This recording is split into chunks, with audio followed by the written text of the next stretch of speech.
So today I'm going to title this, When Arsonists Advocate for Fire Prevention. Now, I want to tell you that I'm not always the most creative guy in the world. Here are some, by the way, some of the channels that we're on, if you want to look those up. And we are working on the podcast thing. We hope to have that moving along here very, very soon. It's just, we're all volunteers, so it's hard to get the time together and do these things. We talk about the convergence of events, how quickly things are happening. But back to the title today. So I'm not always the most creative. You know, sometimes somebody will send me a clever thought for a title. And then sometimes I'm reading an article and something will leap out at me. And I was reading an article from a magazine publication called the Chicago Thinker. It's published by conservatives at the University of Chicago. So I guess all two or three of them get together and publish this. And there was and I'll play a clip of it in just a moment, but there was a seminar this week that the Atlantic held, and it was about misinformation and disinformation in media. And so they invited the paragons of truth. I mean, you'll see a clip from Ann Applebaum. Jonah Goldberg was there whining about things like he does anymore. I guess David French was busy, tending his flower garden or something. Remember when he was a conservative? It wasn't too long ago. But Ann Applebaum was there. Panel was moderated by David Axelrod, the former chief of staff for the president, who also showed up, some would say the current president, Barack Obama.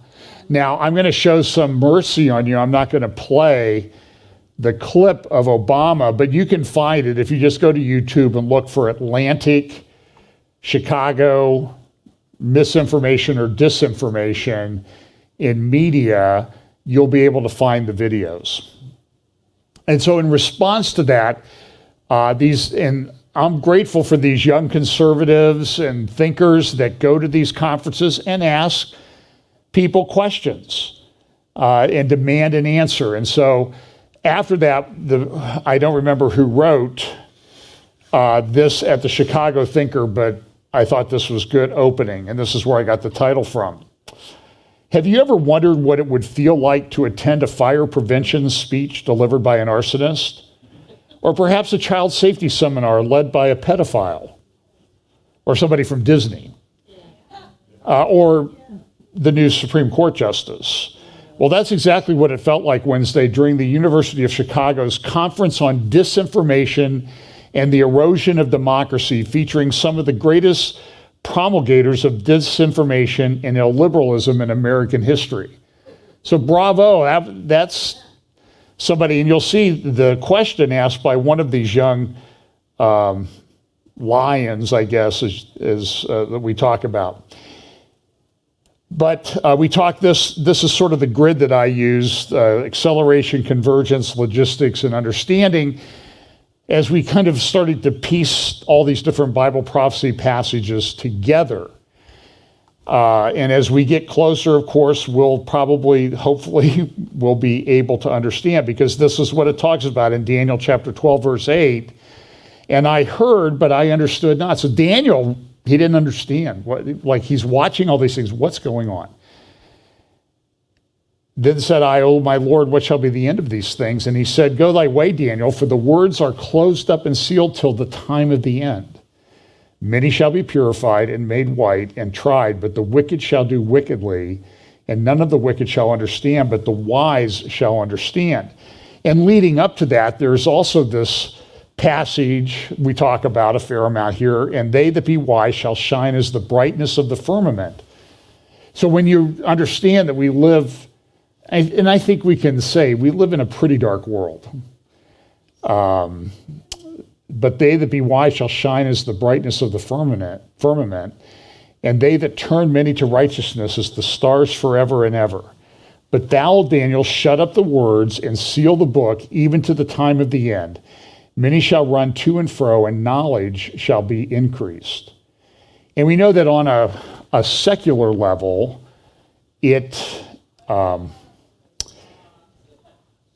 information is increasing exponentially. I drove out this week past that. I talk about it a lot because it creeps me out every time I go out there.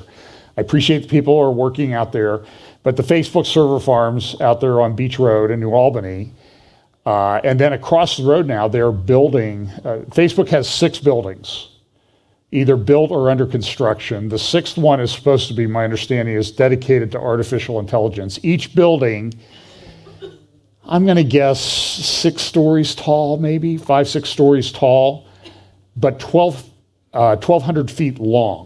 I mean, almost a quarter of a mile long. And they're just filled with racks of computers and servers to store all the bits and bytes of information that Facebook borrows from us when we peruse things on Facebook. And they need all those computers. But across the road, whereas Facebook spent about $1.2 billion to build those, across the road, Google is spending about $2.5 billion building server farms. And there, across the road from Facebook now is, we have all those distribution facilities around town because we're sort of in the center of the country demographically. But it's got to be close to, if not the largest truck warehouse distribution facility that I've ever seen, and it's got the big name Amazon on it. When I was out there about a year ago, that thing wasn't even under construction. And then, of course, to the east of there, they're going to spend $20 to $100 billion building an Intel chip manufacturing facility. And they're calling it the Silicon Heartland. So knowledge is all around Columbus. I mean, there's server farms elsewhere in Columbus.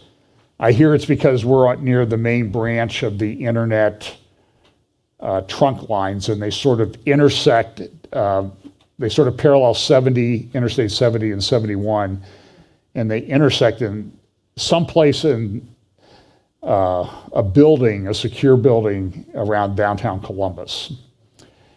So there's a lot of information flowing through here. But then you wonder why does my cell phone call drop when all this information is around? But one of the ways of interpreting this passage is that knowledge shall increase. Notice that it doesn't say wisdom will increase, because we certainly don't see a lot of wisdom around these days. But there's 2 ways of looking at this. It can just mean there's just going to be a lot of information. But it can also mean as people go to and fro, back and forth through the book that God has left us, that there will be a greater understanding as we get closer to the end. Because we're going to see some of these things, I think, unfold right in front of us. And we can say, oh yeah, that's how it's going to work out. And right now we're sort of everybody's speculating, and I would suppose each week I get at least 1 to 3 books, book length, emails, articles, books, that type of thing, about somebody's view about how it's all going to work out. And maybe they're right. We'll see. We'll see. But how do we get to the place where what this writer at the Chicago Thinker said about this, would you invite an arsonist to do a fire prevention seminar? And how do we get there? And this thing has a parallel both in the secular world, the political world, the geopolitical world, and the church. Timothy, in 2 Timothy chapter 4, it talks about this. For the time will come when they will not endure sound doctrine, but after their own lust shall they heap to themselves teachers having itching ears, and they shall turn their ears away from the truth, and shall be turned unto fables. But watch thou in all things, endure afflictions, do the work of an evangelist, make full proof of thy ministry. So this is one of the last things that Paul ever wrote. There's a recent study called The State of the Bible USA 2022, put out by the American Bible Society. And essentially what this survey finds is that this is people who use the Bible over time, like they engage with the Bible on a weekly basis. And do you see what's happened here in just the last year? That's not a very encouraging statistic there. And you can download that State of the Bible report and see what it says. Then they also have a thing that's called Scripture engagement. This is on a weekly basis. It's based on a survey. They assume people are telling them the truth. So they have kind of the Bible disengaged, people who don't really pay attention to the Bible. Scripture engaged, I think, is 3, 4, 5 times you refer to the Bible during the week. And then there's sort of the movable middle. But so look at the numbers, though, in 2022, which is the green. What you see is almost a 50% increase in the number of people who are disengaged from the Bible now. Now, does that help you understand a little bit about what's going on in our culture? The movable middle, you can see it went from, and I think those are numbers of 95 million to 66 million. And Scripture engaged has fallen to 49 million. So if you look at the people, if you add those two together, you're over 200 million, and you have maybe 50 million that are engaged with the Bible a few times a week. So that means 4 times as many. And look at the change that we've seen from 2021 to 2022. It's not encouraging. And there's an answer to that. And so because of that, I could bring you clip after clip. I bring you clips of Andy Stanley. I could bring you clips of pastors who are engaged with this thing, and I've done a talk on it. It's probably been a couple of years now. The Enneagram, this sort of new age psychological thing that's come into the church, promoted big time by Andy Stanley. I have people that tell me he doesn't. He does. He really does. Go back and watch my talks on him. He actually does. He actually gave out a coupon to pastors at his conference back in Dallas in 2015. I've got the downloadable experience kit. You can still find it if you know how to use archive.org on the internet. And so you have that, and it just doesn't get questioned. And if you do question it, you get marginalized pretty quickly. I know this. Believe me, I know. As you know, a lot of us around here know that from personal experience. And so when you're disengaged from the Scripture, you end up with this. I believe this is a PCUSA church. Now, we know that that's an apostate denomination. But this is a church service that they had. This is out in Iowa. And if you look at those statistics, you can understand how this happens. I'm not making, I always say, I'm not making it up. This has really happened. That's why I show you the videos. I show you the clips of what the people say. Listen to this. This past Thursday, March 31st, was the International Transgender Day of Visibility. In the PCUSA, we welcome all of our transgender and queer siblings into this family and relationship with the Creator God. So today, I wish to pray a prayer that was written for this incredible day. Will you pray with me? O God of pronouns, we give praise to the Great One, the one who is identifiable as God. I am. I don't know if that guy's looking to see where is she getting this from. I don't know. I hope he's doing that. The incarnate he and she, the God of trans being. Impregnating Mary, fathering God, breastfeeding God of many breasts, you shatter all stereotypes, making every single person male and female. Male and female, intersex, non-binary, in your image, exactly in your image. Spectrum, rainbow God, who put your promise for nonviolence in the symbol for queer love before humanity knew, because you knew.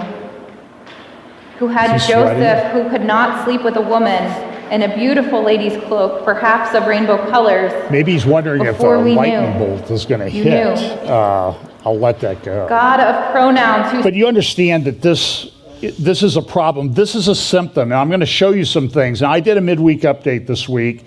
I'm going to play some of those clips again of Yuval Harari, because I think what he says is very important in understanding what's going on. But you can go get I did it Thursday, I put it up. And I can't remember what I titled it, but you can find it on our YouTube channel and on Rumble. And I know it's been posted some other places by some other, RTN, I think, has it up, RTN TV. But understand that this is what's happening. And so here's what's happening is that this is from the Washington Post, I believe this morning. Alabama lawmakers passed bills curbing rights of transgender kids. So someone from, and so a lot of conservatives are going, why are you talking to our kids about this stuff? Why do you think it's okay to talk to a 4-year-old, 5-year-old, 6, 7, 8-year-old about this? There's a website called amaze.org or something like that, and it's all these videos teaching kids about sex. It's cartoons, and I would say, just take my word for it, don't bother going there, because some of them are rather explicit, and they're directed at kids. I mean, when I was 6 years old, I was like, how do I hit a fastball or a curveball? That was what really I was obsessing about. But you see what we're doing is we're sexualizing our children. So when conservatives say, when you start sexualizing children, that sounds like grooming. And so someone like Marjorie Taylor Greene will say, stop doing this to our children. The immediate response on Twitter, people have no control on anything anymore. They just say, she's talking pre-genocide language. She wants all of us to be killed. No, we want you to be saved, not killed, okay? But we will want you to leave the kids alone. And so Alabama puts in place this law, as a number of many other states, Florida, and they're really parent rights or child protection acts, but they call them "Don't Say Gay." They hate transgenders and that type of thing, and it even gets the attention of the White House press secretary. So, warning if you want to fast forward a minute and a half, but I'm going to play it because I think you need to understand this is an opening part of a White House press briefing on Thursday. Across the country, as we've talked about a bit in here, Republican elected officials are engaging in a disturbing, cynical trend of attacking vulnerable transgender kids for purely partisan political reasons. Today in Alabama, instead of focusing on critical kitchen table issues like the economy, COVID, or addressing the country's mental health crisis, Republican lawmakers are currently debating legislation that, among many things, would target trans youth with tactics that threatens to put pediatricians in prison if they provide medically necessary, life-saving health care for the kids they serve. Just like the extreme government overreach we've seen in Texas, where politicians have sent state officials into the homes of loving parents to investigate them for abuse just to harass and intimidate the LGBTQI plus community, today's vote in Alabama will only serve to harm kids. But Alabama's lawmakers and other legislators who are contemplating these discriminatory bills have been put on notice by the Department of Justice and the Department of Health and Human Services that laws and policies preventing care that healthcare professionals recommend for transgender minors may violate the Constitution and federal law. To be clear, every major medical association agrees that gender-affirming healthcare for transgender kids is a best practice and potentially life-saving. All of this begs an important question. What are these policies actually trying to solve for? LGBTQI plus people can't be erased or forced back into any closets, and kids across our nation should be allowed to be who they are, without the threat that their parents or their doctor could be imprisoned simply for helping them and loving them. President Biden has committed in both words and actions to fight for all Americans and will not hesitate to hold these states accountable. Okay, so they're doing so great on the food, inflation, and gas thing. They're the ones who are pushing it in the schools. Rule of law, rule of life, it's rising to almost number one. They will always accuse you of doing what they do. Distracting.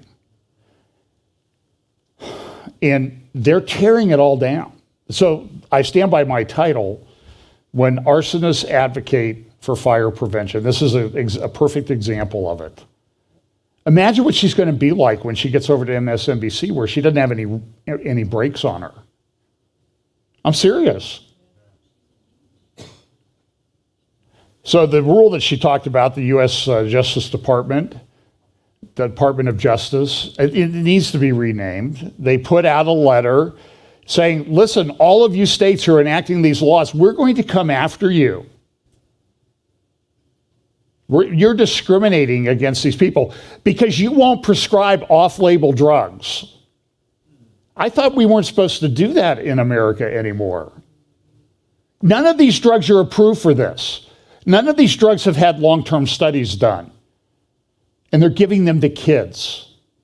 And I don't care if it's 4 kids in the whole country, but it's not. The statistics in England show that it's hundreds. Here's what this letter says. Because a government cannot discriminate against a person for being transgender without discriminating against the individual based on sex. And it's a lie that that's what that statute provided for. It's a bold-faced lie. This makes me so mad. State laws or policies that discriminate against transgender people must be substantially related to a sufficiently important governmental interest, like protecting children, like not sterilizing children, like not mutilating them. And I saw somebody in one of the Twitter threads, somebody said, well, I read an article, I read a thing about some gal who, she was a girl, she'd had top surgery, she had her breast removed, and then she regretted it. The stories are all over the place. And you know what the person said? There's nobody that does that. That's not true. That's not true. And so when you see enough of this, you know what it means in Romans chapter 1, that people are given over to a reprobate mind. And boy, are we ever divided. But if we're going to divide on this, put a stake in the ground and divide on this. But of course, now they're on message. Now they've got to send the Secretary of Transportation to The View to talk about this. How about fixing the gas prices, Pete Buttigieg? But here's the question on The View, and I want you to listen carefully, because she's going to set it up. Well, your husband says this, his husband, about what these laws do. Do you agree with that? And listen to what he says. And so this is what our transportation secretary does, and then it's a diversion. Just listen to it. Talking about attacks on LGBTQ+, your husband, Chasten, is a teacher. She forgot IA, too, by the way. And he's been a vocal critic of what's going on in my state of Florida with the so-called Don't Say Gay law now, which he says will kill kids. Do you agree? And, as a politician, because this strikes you as, your husband is a teacher. Yeah. You are obviously LGBTQ yourself, and you are now a parent. Yeah. So how do you feel about this? He's right. And I think every law ought to be judged for the effect it's going to have on real people in real life. And I get the political reasons why they're doing this. By the way, some of those political reasons is they don't have a plan on anything else, right? I mean, they don't have a plan on dealing with inflation or dealing with gas prices. If they can keep trying to go out there and ban books, we're going out there figuring out how to build bridges, literally. Do you see the connection that he made there, building bridges? And do you think that your husband says they're going to kill kids? Yeah, I agree with him. And we give this guy a salary? And he's the transportation secretary, for crying out loud.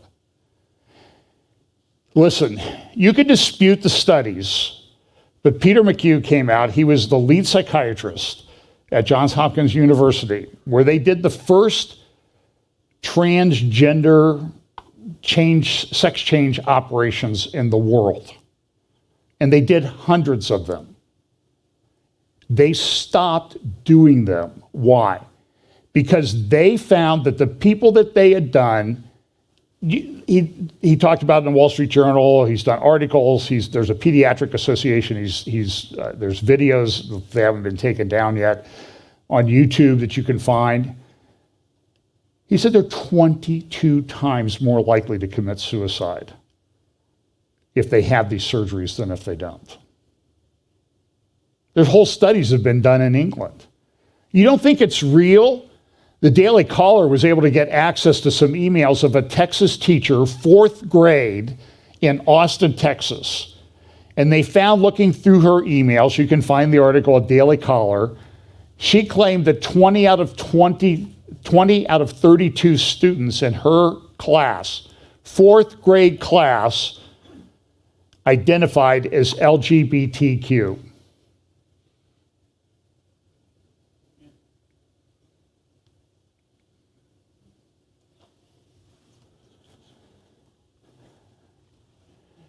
The Cass report came out in the UK, and they surveyed, what happens to people, cognitive, emotional, and psychosocial functioning of girls treated with pharmacological puberty blockage for idiopathic central precocious puberty. This is a survey of the literature. Yeah, and they sort of summarized all the literature in the title, I know. But look at what they say in their conclusion. The similarities between the findings of these two studies strengthens their reliability and increases the possibility that hormone puberty blocker treatment may have an adverse impact on cognitive functioning in children. And what they found in each of these studies, separate studies done different places, IQ levels, points went down between 7 and 9 points in children that have been treated with these puberty blockers. Even our Department of State has to weigh in. They now have officially rolled out, starting April 11, which is tomorrow, you can get a passport marked with an X where gender goes. It has other practical aspects. This is the New York City Health CMO, who was writing about some of the things that they're doing in New York City. And look at what she says. We need to support birthing people through all aspects of their birthing experience. Okay? We can share with birthing people the urgency of this moment. Mortality rates of birthing people are too high. And she also says the babies born to non-Hispanic white birthing people, but even she can't get it right. Because when she said, and babies born to Black and Puerto Rican mothers. She lost all of her intersectionality points by referring to a person who gives birth as a mother. And you would think, well, why do you point this out? Because they're insane. They've been driven mad. It's spiritual, it's demonic. So when this thing comes up and you see them talking about these, you see this all the time. These laws are killing kids. Don't say gay.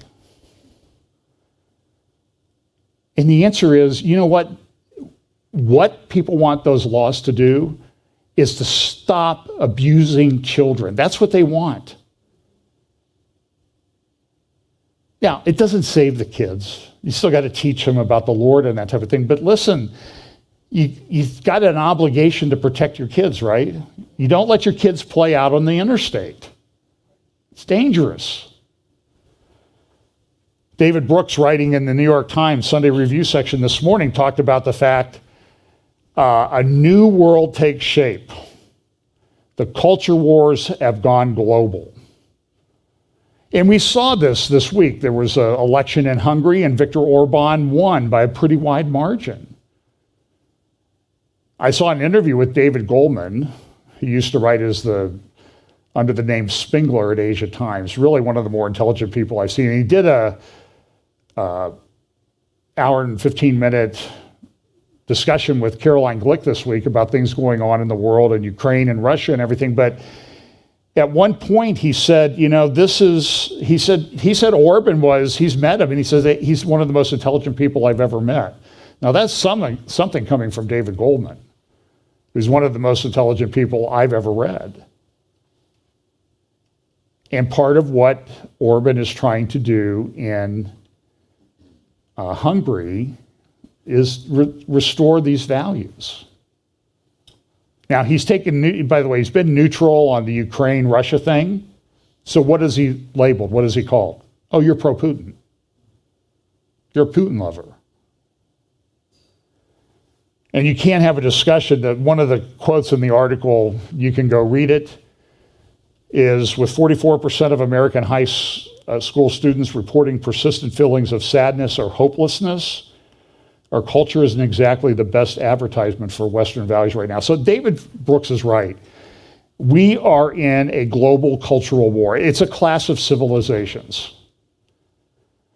And the problem is that the different parts, I think it's China, Russia versus the neoliberal, with scare quotes, West, are the two main things. There's a lot not to like about any of them, really. One of the things that they're doing is they're trying to tear down the nation state. Orban is a nationalist. But who's trying to tear down the nation state? Migrant surge at the border. This is from today's New York Times. As migrants surge at the border, Biden aides fought each other. Now, that's the best news in the New York Times today. That there are people actually in the Biden administration that disagree with this, what's going on at the border. They're going to get rid of Title 42, which are the Charlie vector health restrictions that allow them to turn people away. And they're talking that starting May, you could see 500 to 600,000 illegals coming across the southern border per month. And they put them on planes and fly them places. It's a fact. Now, if you bring it up with people like at this Atlantic-sponsored conference, Barack Obama and company dishonestly lecture University of Chicago students on disinformation. So go to the Chicago Thinker, thechicagothinker.com, which is the conservative University of Chicago student newspaper. It's very well done, by the way. They're smart kids. Actually, they have wisdom too. That's even better. So here's Ann Applebaum. She's talking with David Axelrod, and she'll be asked a question about Hunter Biden's laptop. Now, Ann Applebaum is, I'd call her center left. She's a good writer. You know, she seems to be, I used to think she was kind of interested in how things worked in the world and the implication of things. But now I'm not so sure. So here's Ann Applebaum talking to David Axelrod, and then asked a very good question by a freshman at the University of Chicago. Things that they remember from their childhood don't exist anymore. And one of the things that the Republican Party did successfully was sort of weaponizing that nostalgia, and that belief. But we should say, and I want to take this last question, the question from over here, but we should say that some of the themes that you articulated in other places were the same themes that were so powerful here with Republican or some Republican voters that helped propel the sort of populist right-wing. Yes, no, there's we had an enormous period of political change, and then we have a backlash as people are uncomfortable with the change, and a part of the party understood that and used it and deepened it. Let's take Amazing. Thank you for doing this. Really appreciate it. I'm Daniel Schmidt. I'm a freshman at the University of Chicago. My question is for Ms. Applebaum. So in 2020, you wrote, "Those who live outside the Fox News bubble do not, of course, need to learn any of the stuff about Hunter Biden," referring to his laptop, of course. A poll later after that found that if voters knew about the content of the laptop, 16% of Joe Biden voters would have acted differently. Now, of course, we know a few weeks ago, the New York Times confirmed that the content is real. Do you think the media acted inappropriately when they instantly dismissed Hunter Biden's laptop as Russian disinformation? And what can we learn from that in ensuring that what we label as disinformation is truly disinformation and not reality? My problem with Hunter Biden's laptop is I think it's totally irrelevant. I mean, it's not whether it's disinformation or, I don't think the Hunter Biden's business relationships have anything to do with who should be president of the United States. So I don't find it to be interesting. I mean, that would be my problem with that as a major news story. Okay. She didn't find it interesting. Isn't that wonderful? No, see, so this is the lawyer talking. When you ask a person a question and they do not answer it, you can almost just guarantee they're lying. You know? Now, sometimes they'll say something factually, very confidently, that answers the question, but you'll know you have documents to show something completely different. But when they avoid the question, they're lying. That's just a lie. She's lying here. Why? Because she's a coward. Because if she said, I think, what is really true, that, yeah, we blew it, she's going to get fired. So Washington Post, New York Times have now come out and said, 22,000 of the emails on the laptop have been authenticated, but there's 129,000. We don't know about the rest. Come on. Who's going to make up 107,000 emails with headers and information and that type of thing? Even the Russians don't do that. They don't have time. Do you know how long it takes to make up fake stuff? There's a bill in Canada in Ontario called C-67. And it's really to implement critical race theory in the province of Ontario. What do you think they're going to do with that? They've weaponized people who don't go along. They've weaponized the financial system against people who don't go along. There was some ministry, or it's a I think it's a Christian-related website. I cannot remember the name of it. I sent it to someone. And I clicked, they had a donate button. Now, I wasn't going to donate, Pam, so don't worry about it. But for some reason, I thought, so I clicked on it. And it brought up a PayPal page. And it said, you can't give to this organization through PayPal. They've been disabled. So now what did I conclude from that? This is probably a web page that I should follow.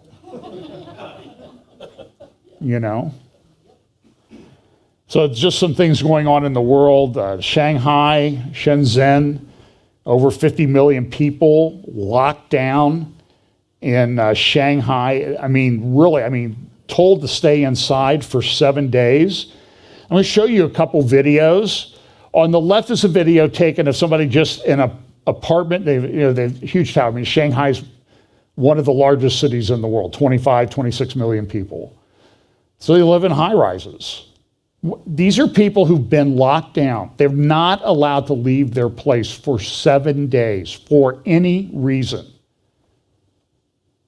There are reports of people that are starving because they're having an outbreak of the Charlie Vector thing. Listen to this. Just listen to what's going on from the cell phone.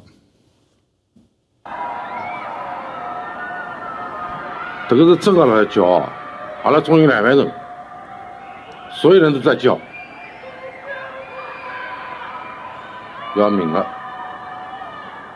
就刚刚5分钟前头，叫完没几个了，现在突然之间，所有人都叫了，要死！ You see them flashing their phones and stuff? Like little spotlights out the windows? This is not good, my friends. What's it going to do to supply chains and that type of thing? They're having food riots. China's been hoarding a lot of metals, foodstuffs, commodities over the last number of years. Some grain stocks, they have 60% of the entire supply in the world. They make a lot of things. We buy a lot of stuff from China because we outsourced all of our industrial base to them. What's this going to do to supply chains? I'm just telling you, we're entering a period of time where you need to be very vigilant, and very proactive in how you take care of yourself. By the way, in that earlier video where it said, where Jen Psuckerberger, Cruella von Psuckerberger, said that, you know, all major medical organizations oppose these bills. They've weaponized medicine. They're weaponizing law.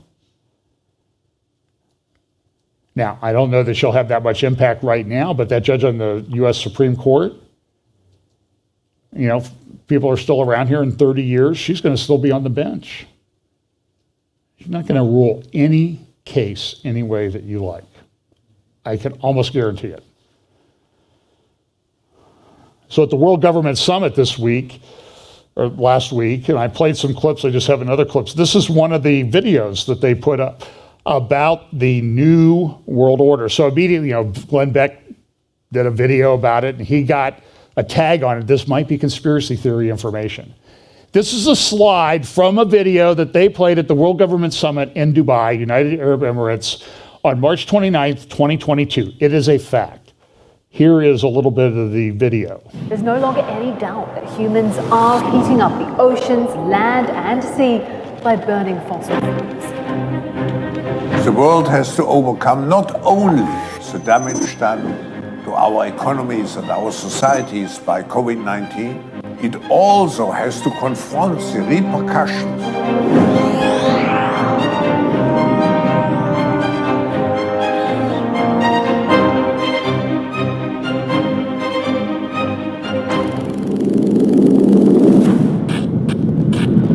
سرعة التغيير القادمة أكبر بكثير مما نتوقع.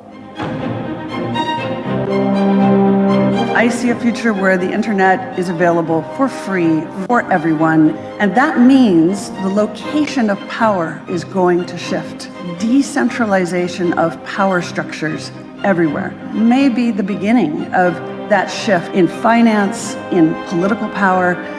We have to uphold our responsibility, which we have towards the next generation.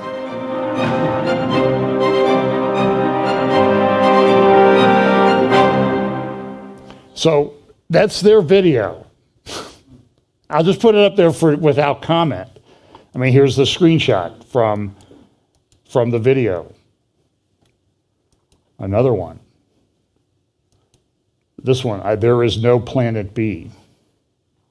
And this week they also came out with yet another big report, and all the UN people and climate change people were wetting their pants. It is now or never, the Guardian reports, if the world is to stave off climate disaster.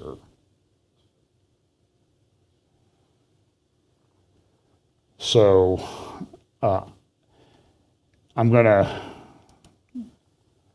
and look at this. This is a tweet from Dubai Cares. Look at what they say about the New World Order. The new education system to be unveiled on the sidelines of this is what they're talking about. Of the new education system is set to be unveiled on the sidelines of the UN General Assembly in September 2022 during the UN Transforming Education Summit to be convened by the UN Secretary General Antonio Guterres. And they type pound SDG4. What's SGD4? SGD4 is one of the Sustainable Development Goals that talks about education. They're going to put that out. So here's Becky, I think her name's Becky Anderson, who's talking. Here's the question she had. Are you ready for a new world order? Now, one of the guys who spoke, and I covered this, so I'm going to play a little bit of the clips that I play because I think this is very important. This is Yuval Noah Harari. He's a gay professor at Tel Aviv University. I don't know if he's still teaching there. He's written a couple of books, 3 books actually. Homo Deus Sapiens, I think, was his first one, A Brief History of Humankind. Homo Deus was A Brief History of Tomorrow, and then his third book was 21 Lessons for the 21st Century. And it's interesting the way the book goes, it looks, is here, you see the fingerprint with the chip? It's not by mistake. So he did a talk back in 2015, and here's a talk, this was the first time I ever played a clip of his, was What Will the Future Be Human was the title of his talk at Davos 2018. So I've been playing, as you know, clips of him for over 4 years. And he talked about technology, and it was always interesting, look at the image that he's using, what's he's trying to convey there? Do you see the religious thing that he's trying to convey? Because it looks like some of the images of Jesus that you would see. So he did a talk at Google in 2015 called Sapiens, A Brief History of Humankind. I guess you could call this a brief history of Yuval Harari. But he did a TED Talk before that in 2014, and he's an atheist. I want you to listen how he thinks about God. Here is his TED Talk from 2014. Humans cooperate flexibly in large numbers because humans can create imagined realities together. All other animals use their communication system in order to describe reality. A chimpanzee can say, look, there is a lion, run away. Or look, there is a banana, let's take it. Humans can use their language not only to describe reality, but also to create new realities, to create fiction. A human can say, look, there is a lion, or look, there is a banana. But a human can also say, look, there is a God above the clouds. And if you don't do what I tell you to do, God will punish you. And if you believe this fictional story, then you will do what you are told to do. And this is the secret behind large-scale human cooperation. So he's big on the algorithms and everything, but in 2015 he went to Google and he did a talk at Google. Talks at Google, they're called. So these are the elite of Silicon Valley. I can play about a 3-minute clip of him. You need to listen very carefully to what he says. And then ask your question is, we know that Jesus comes what? On the clouds. But he talks about the God above the clouds and the cloud. But listen what he says at the beginning of his talk about why he likes coming to Silicon Valley. It's a pleasure to be here also, not only to visit Ran and Ariel, but also to be in Silicon Valley, which for me is a kind of special place as a historian. As a historian, I focus mainly on the history of ideas, ideology, mythology, religion. And I think that the most interesting place in the world today, in religious terms, is Silicon Valley. Not the Middle East, not Syria or Afghanistan or Israel or Jerusalem, but Silicon Valley. This is where the new religions that will take over the world are being formulated. It's not an electronic algorithm, but what's the difference? The mathematics is the same. The calculations are basically the same. What's the matter how it is actually, why does it matter how it is done? The second fallacy, which is part of it, is that most of these movies, not all of them, but most of them imagine it as a kind of war between humans and computers or humans and robots, when the far more likely scenario, which we are already seeing now, is not a war but a wedding. We are talking about a merger of the two kinds of algorithms, the biochemical and the electronic, not a struggle, or not necessarily. The life sciences are currently, most of them, have this dogma that, okay, we don't know how to explain it, but in 20 or 30 or 50 years, with more experiments, more knowledge, we will understand how electrochemical signals are transformed into subjective experiences.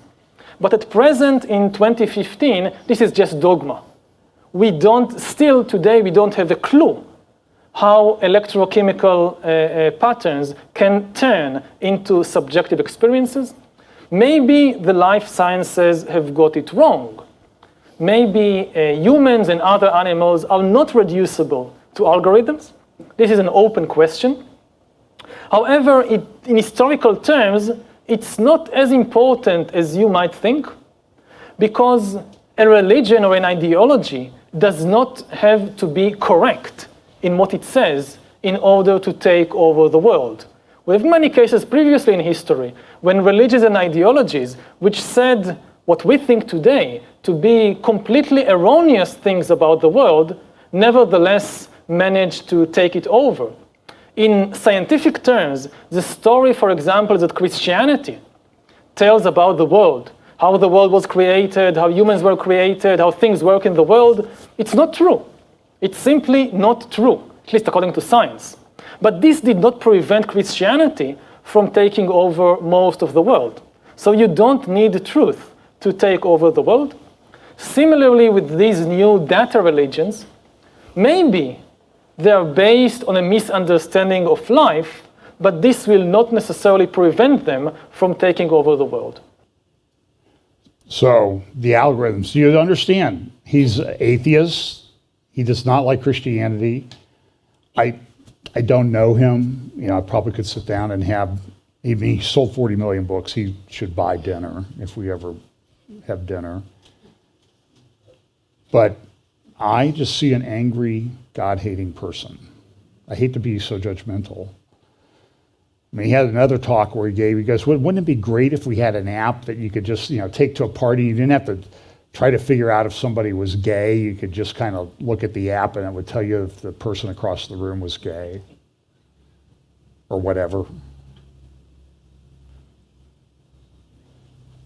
Here he is in 2018 at Davos, Will the Future Be Human? Science is replacing evolution by natural selection with evolution by intelligent design. Not the intelligent design of some god above the clouds, but our intelligent design and the intelligent design of our clouds, the IBM cloud, the Microsoft cloud. These are the new driving forces of evolution. And at the same time, science may enable life after being confined for 4 billion years to the limited realm of organic compounds. Science may enable life to break out into the inorganic realm. And then here he is speaking in 2020 at the Athens Democracy Forum, sponsored by the New York Times. By the way, you can go out there, you can find all kinds of videos from him. I think he's very important. I did the video the other day. It's gotten some traction. We always talk in Bible prophecy terms, is he the false prophet? Well, I don't know. But he's got a religion he calls dataism. He actually did an interview with an editor from the Financial Times at Davos 2018. Didn't know what to call it. We'll call it dataism. That's the God that he worships.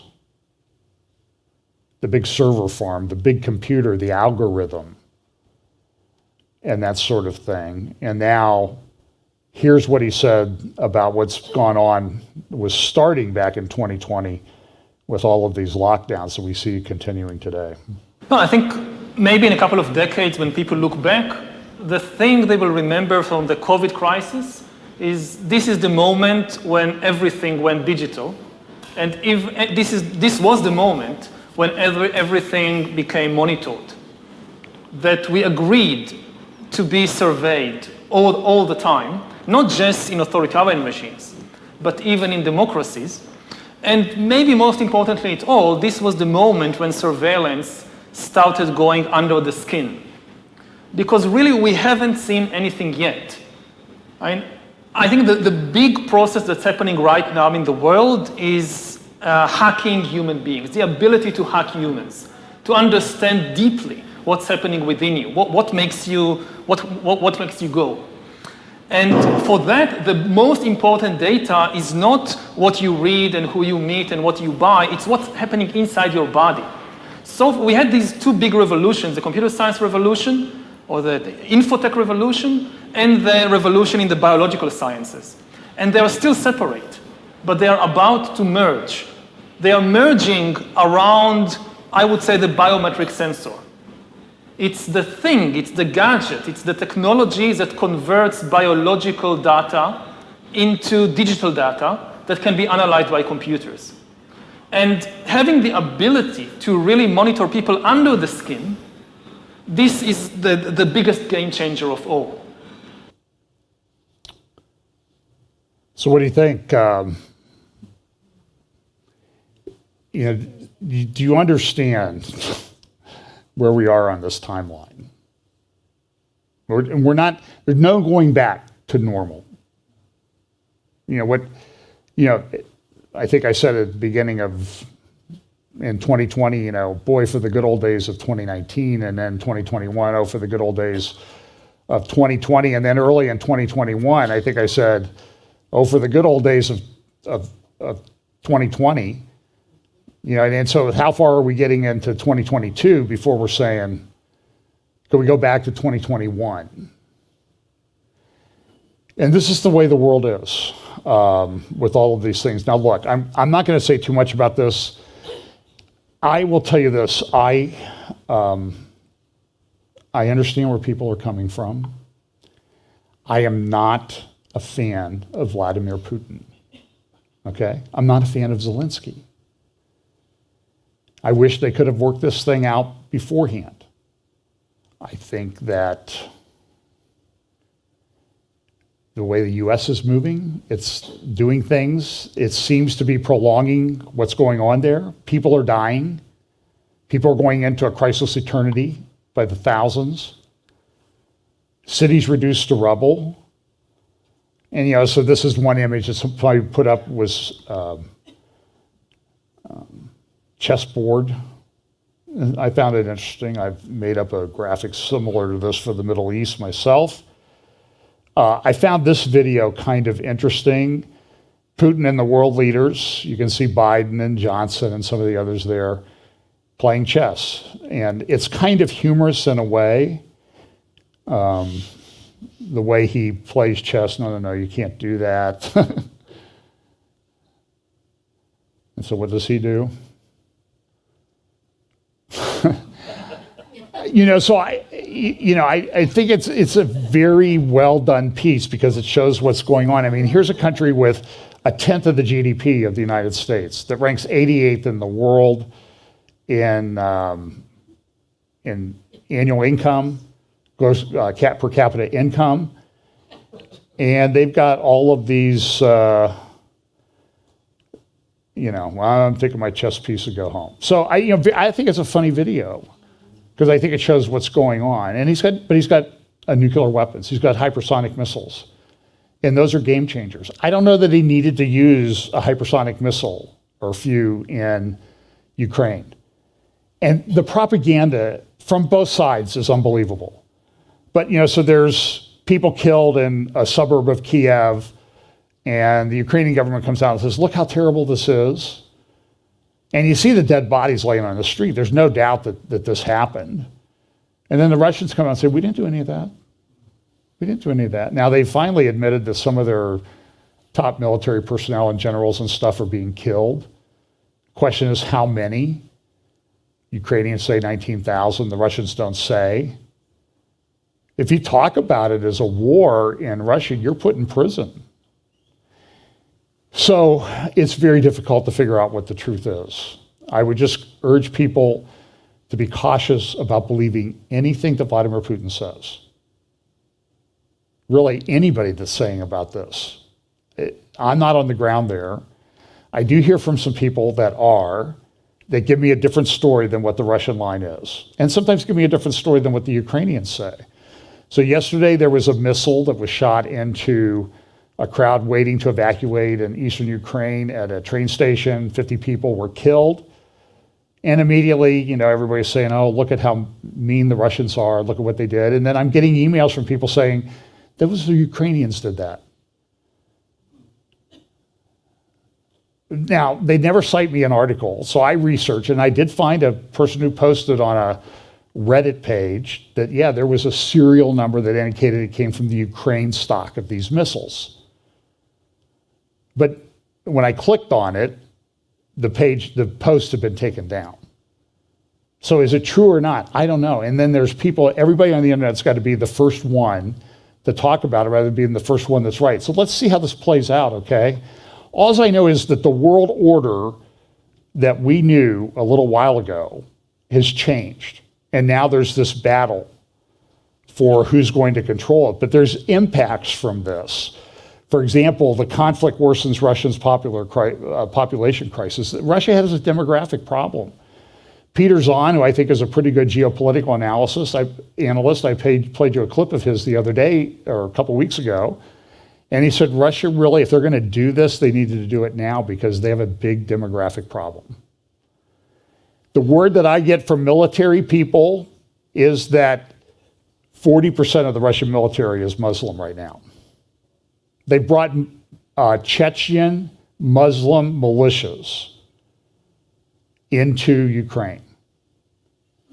And I'm just asking, could they do what happened in Bucha, the suburb of Kiev? You better believe it, they could. These guys are brutal. They're like the Islamic State. And don't tell me that they're not. Because if you do, you don't know what you're talking about.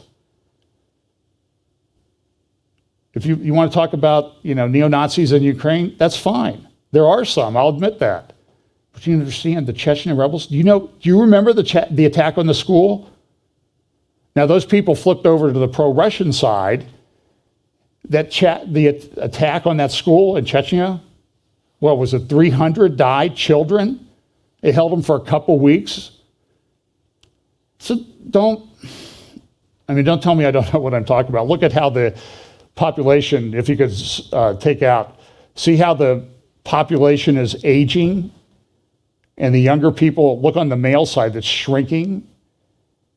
This is a problem. Excess deaths way above what's been reported from Charlie Vector. Huge population decline. And they had a problem before then. China has a population problem. We have a population problem. Europe has a population problem. That's one of the factors I think that plays into maybe this is the time where all this stuff is going to wrap up, because Iran has one of the worst birth rates on the planet. So if they're going to do something that we see in the pages of Bible prophecy, maybe they're going to act sooner rather than later, because they know what's going on in their country. Putin knows what's going on in his country. He's a smart guy. He really is. And he has this, if you go back and look at some of my other talks, for goodness sakes, back in 2014, I was talking about an article I found in Foreign Affairs magazine, and it's published by the Council on Foreign Relations. I know all about them and the Trilateral Commission. And by the way, the Trilateral Commission, if you never hear about them anymore, right? Well, it's the World Economic Forum. I think it's morphed into that. So, but this is causing a problem. It's causing all these collapse in increase in food prices, collapse in food supplies. Here are the rising prices associated with Russia's military operation. Wheat up 28%, corn 3%, up 22%. Put all these sanctions on Russia, by the way. The value of the ruble now is above what it was before Putin invaded. So much for the sanctions doing a lot of work.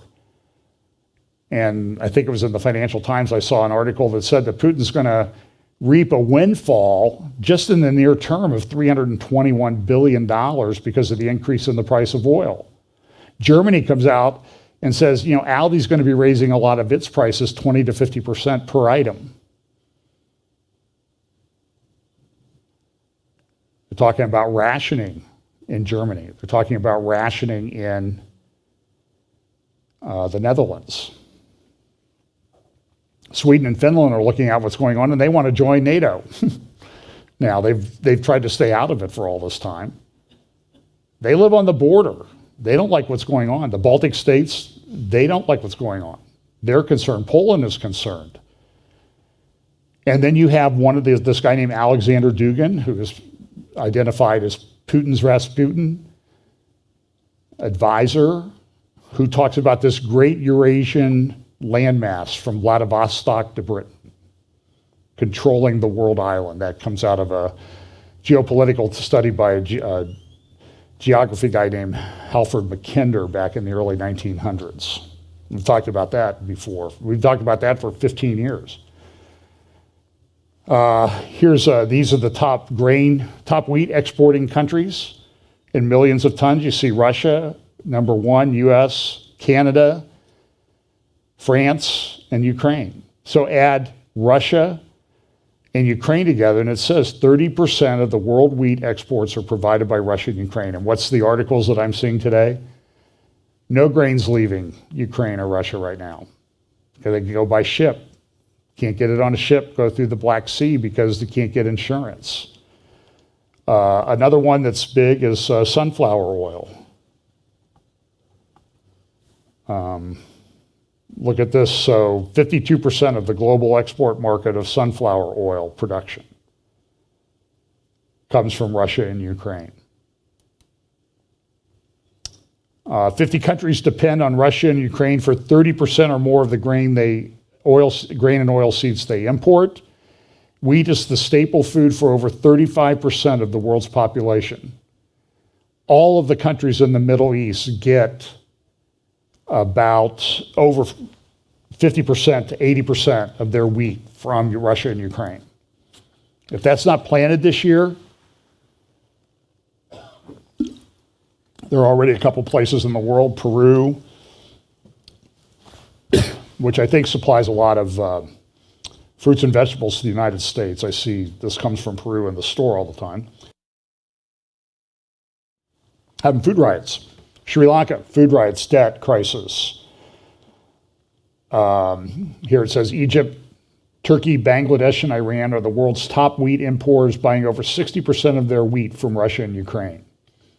40% of wheat supplies from the Black Sea region go to the Middle East and Africa. This is a big problem, friends. Don't be too dismissive of it.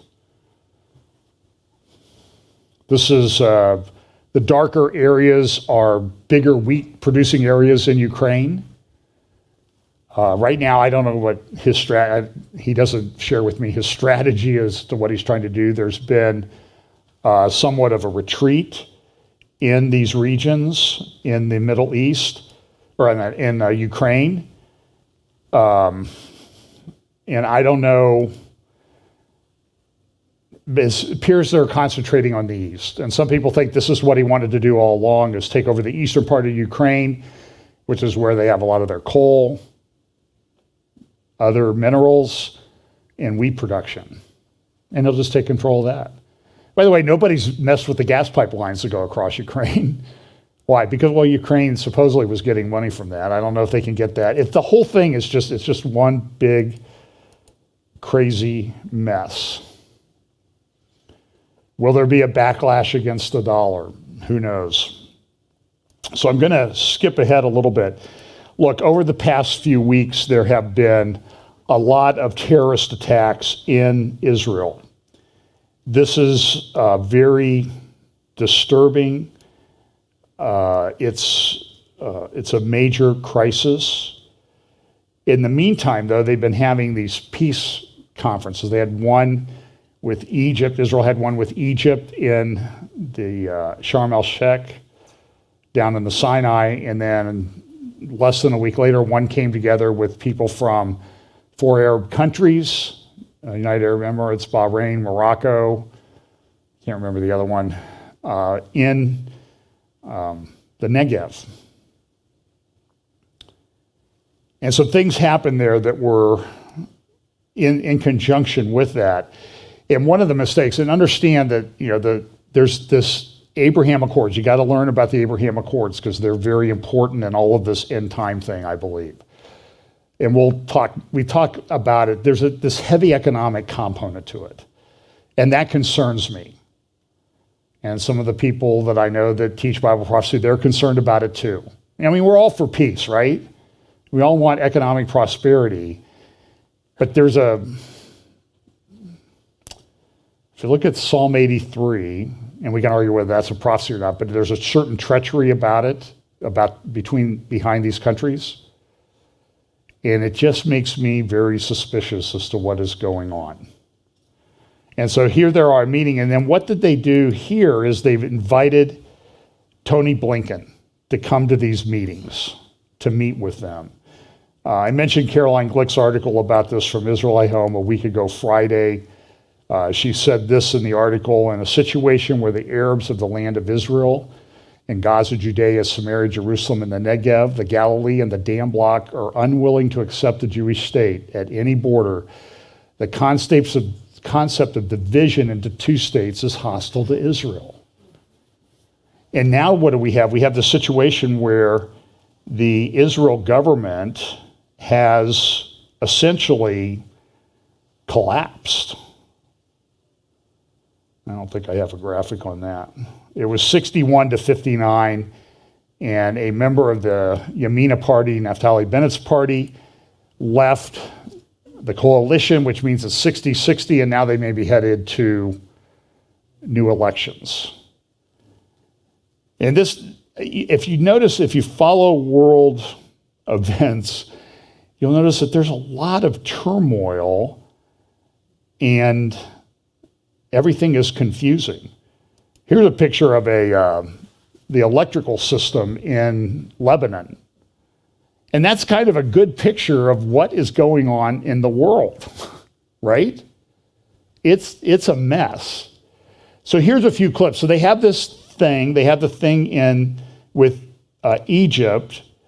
So then they're going to have this peace thing with the 4 Arab countries down in the Negev, and they invite Tony Blinken to come. I have no idea what they're thinking when they do this. Here, I want to put another video in here. And Blinken is they're negotiating. We've assigned to Russia the, voting on the how to negotiate the Iran deal, while we're sanctioning them. The whole thing is just, to say that this is all insane is crazy. So the first thing that Blinken does is he meets with Naftali Bennett in Jerusalem, and here's what he had to say. Because Israel knows we can't do this two-state thing. So they've got this meeting coming up, so why did they invite Blinken anyway? The United States is not for Israel. The government is not for Israel. Here's what Blinken said with Naftali Bennett. I also made clear the conviction that the United States has that Israelis and Palestinians deserve to enjoy equal measures of freedom, security, opportunity, and dignity.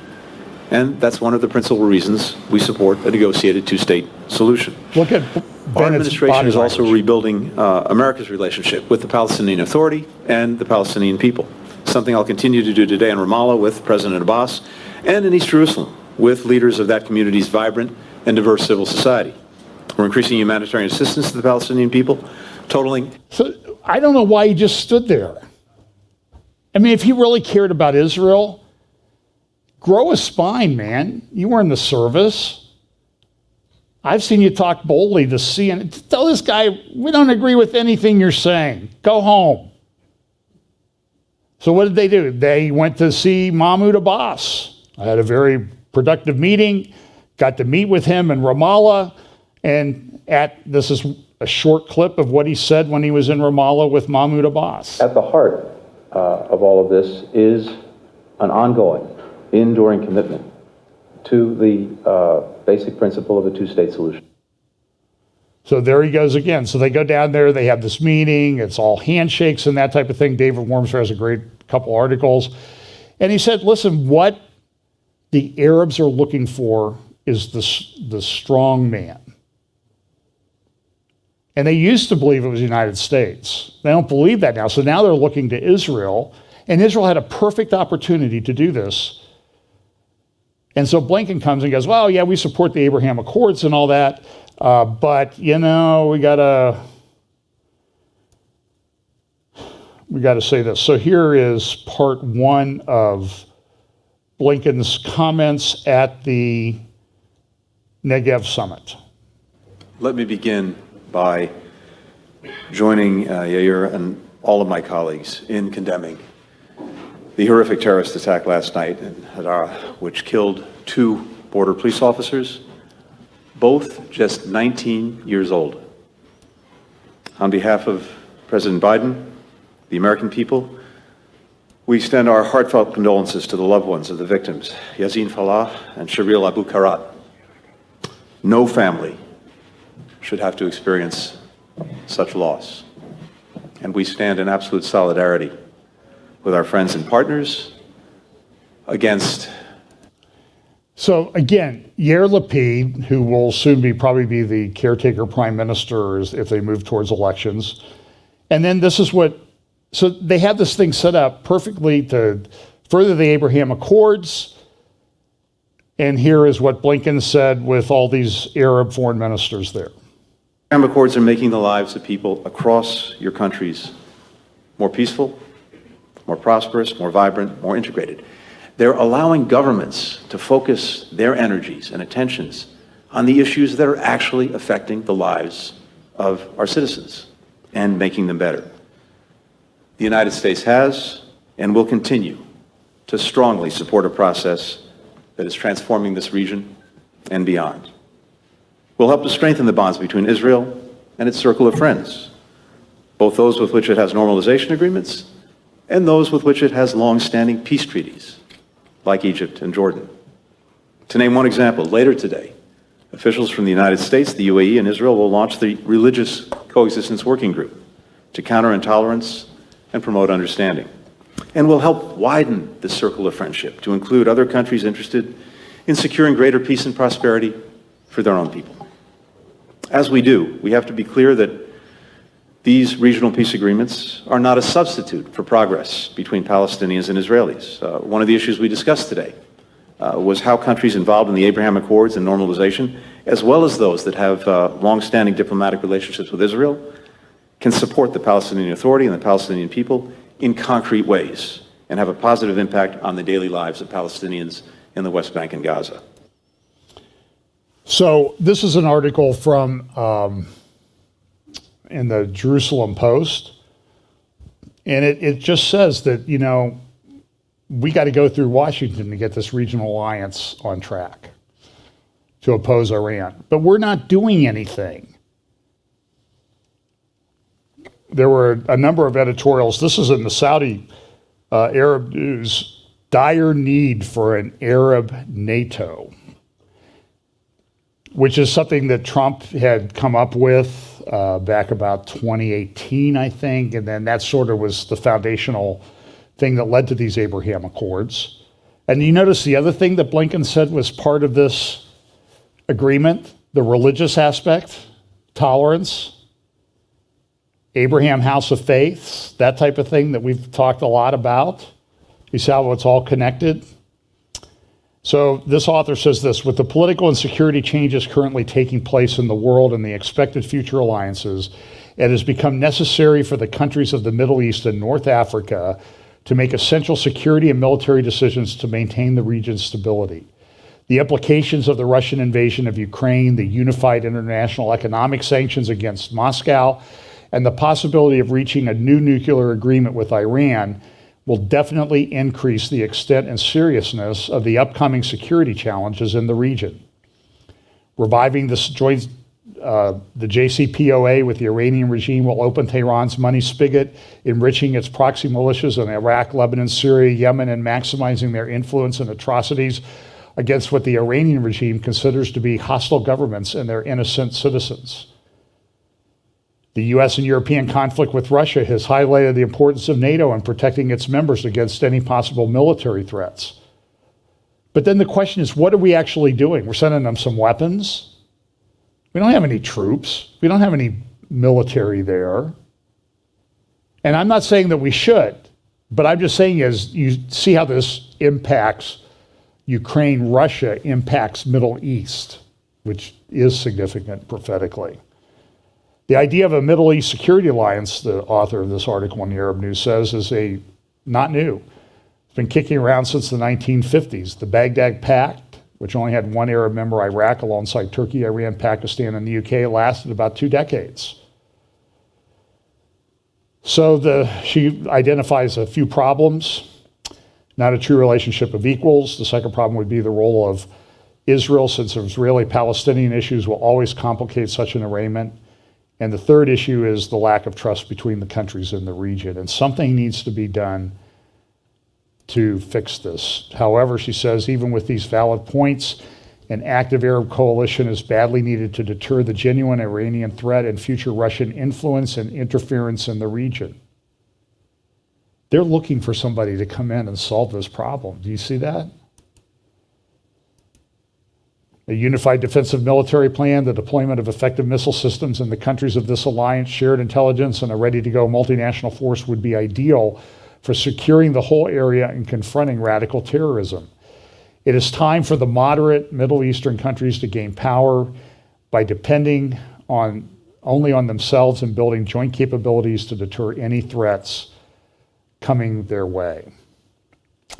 So here they are, they're going to increase cooperation and that type of thing. But then there's this problem. This is from the Jerusalem Post. Pay for slay a boss takes his cue from Iran deal Blinken. And so people in Israel talk about, listen, what is going on? This is not good for us. And now we have, 4 terror attacks in the last couple of weeks? 15 people dead? Some of them Arabs, one Christian, some Jewish, stabbings, shootings. And the one thing they're finding is they're looking through this, it's like they're not finding any real connection between these people. Here's some headlines from just Friday or today about the terror attacks in Tel Aviv, where it says 2 killed, but 3 were. Young guys, families, children. Here's a picture of them from Israel Hayom this morning. Of course, it's now the month of peace, Ramadan. That's not working too well. This is from the New York Times. Wave of terror defies a simple narrative. That's this morning's newspaper. Hard to figure out what's going on. Jonathan Spire, just reference to a couple quick articles, and I'll play a clip from Caroline Glick and David Wormser's talk a week ago. The return of the jihad, that's Jonathan Spire's article. He says, listen, we've got these terror attacks. What's going on? And they're coming from within Arab society. And then the question becomes, who do you trust? And there's a lot of decent people that live in the Arab parts of Israel. But there also is a problem. Jonathan Spire concludes, nevertheless, the presence of large Sunni Arab populations which remain unrepresented by any of the main power brokers currently cooperating or competing in the Middle East is one of the salient elements of the current regional situation. Complacency or indifference to this, perhaps based on an assumption that these populations have permanently internalized their defeat, would be misplaced. So in other words, they haven't given up, and these things need to be dealt with. I mentioned this the other day. So Seth Franzman has a good article talking about, well, what does the impact of, the United States doesn't seem, and I would disagree with Seth respectfully, that he says, well, the people on the right in the U.S., they don't want to have anything to do, a lot of them, with going into Ukraine. They just want to be isolationist. But he is correct in that this has a huge impact on Israel because we really rely on our relationship with the United States for protection. And the conclusion is, are you ready to go it alone, Israel? Because I don't see anything coming from this administration. And we're almost 3 years from a new one taking effect, if a new one takes effect. If we have elections, I don't even know that anymore. But they're concerned about the demographic problem. You see this from Israel Hayom on the Golan Heights.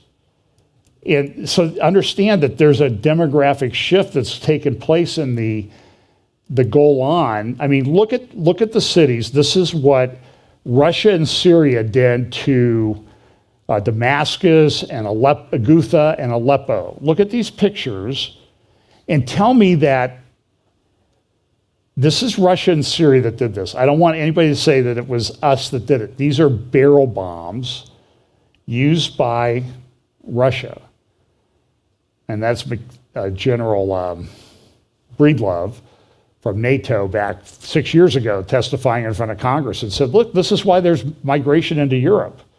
And understand what happened in Syria and the resultant migration that took place took a few years. They've done many times that amount in Ukraine in 6 weeks. I mean, we're talking, does this not look a little bit like some places in Ukraine? Now people say, well, Ukrainians are doing it to themselves. But David Goldman, I again highly recommend you listen to his talk with Caroline Glick. And I think about 13 to 16 minutes into that, I think it's episode 47 of the Caroline Glick show, Goldman says, look, this is how Russia does things. This is what they did to Chechnya. This is what they've done to Syria. This is a graphic I used a couple weeks ago of the migration there in the lower right, of how the migration went. But understand, they've done an order of magnitude of 4 times at least the number of people who've been forced out of Ukraine. And now Ukraine is telling its citizens, get out of the east. And the strategy of Russia may be to just empty the place out, and then they can do what they want. And that has huge implications for everything. So here's Caroline talking to David Wormser a week ago. I'm going to jump into the middle of this. And let's see here. And I'll just play a few minutes of this because it's a good discussion about what the Arabs are looking for and what's going on with Israel and the implications. On how to deal with the series of crises. And at the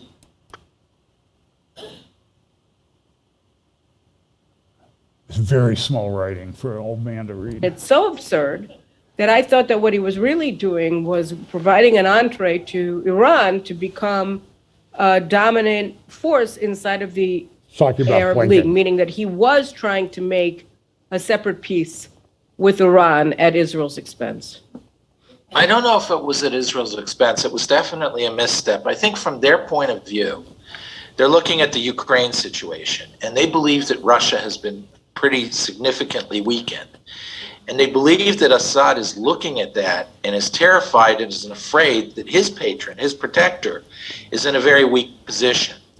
So as a result, they think there may be an opportunity to wrench Assad away from the Russian orbit and seek a path to survival by coming to terms with Israel and coming to terms with them.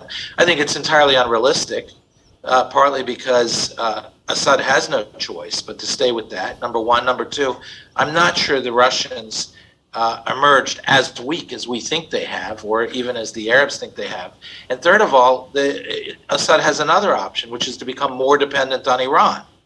I mean, he was completely dependent on Iran until the Russians came in 2015. Correct, and he can go back to being completely dependent on Iran. And it's not as though Russia is going to leave its Eastern Mediterranean airfield and port anytime soon. So Right. I don't understand why this analysis would be. One thing I've found dealing with the UAE is they don't understand the Levant. They are perplexed with the Palestinians. They don't like the Palestinians at all, but they don't really understand their politics or what's going on. They're really quite uninformed about some of the goings on, and they don't know the subtleties and the dangers. You see, the real danger of this offer of mediating with Assad is that the Americans will pick up on it as a new peace process. And then all of a sudden, you'll see very rapidly, faster than you can even realize it's happening, an American push that would be the Golan for Iranian removal from, not only from Syria, but just from the border areas of Syria with Israel. So Iran for the Golan. And you don't think that the UAE understood that this was the implication of what they were saying? You think that they're that out of touch? Because, I mean... I think to some extent they didn't think it through. but it also indicates that they're kind of desperately flailing. They're giving an impression of being calm and in control. But I think behind the scenes, what you're seeing is the UAE and the Saudis flailing. They're reaching out at everything without thinking it through. They're really desperate at this point. It is like a drowning man reaching for anything he can reach. This is a non-starter, though, and I think that the Israelis need to make it very clear in some symbolic way that the Golan, in any circumstance, in any possible way, is no longer a negotiable issue. So in other words, I would, just to shore up the answer to whether there's some peace deal that America can now seize onto to throw Israel back on its heels, I would escalate and accelerate Israeli settling of the Golan Heights right now. All right, well, all right, let's, well. Okay, so I would highly go subscribe to her channel, listen to her show. She's put up like 3 in the last week because there's so much going on. And then this kind of weird news the other day, Turkey had the Khashoggi murder took place at the Saudi embassy in Istanbul. This journalist, so-called journalist, he was really a propagandist. And he was killed, cut up in pieces, and they've arrested people. They were starting the trial this week in Istanbul, and Erdogan or whoever in charge gave the order to move it back to Saudi Arabia. And that's kind of, so that sort of leads me to believe that there's some kind of rapprochement taking place between Saudi Arabia and Turkey, which would be pretty significant, pretty significant. So a lot of things in the air. We'll talk more about it, and if I have time, I probably won't do a midweek this week because I've got some other things to do. But look, this is all just happening very, very quickly, very quickly. Here's the last thing I'll end with. So the question always comes is, well, this is from a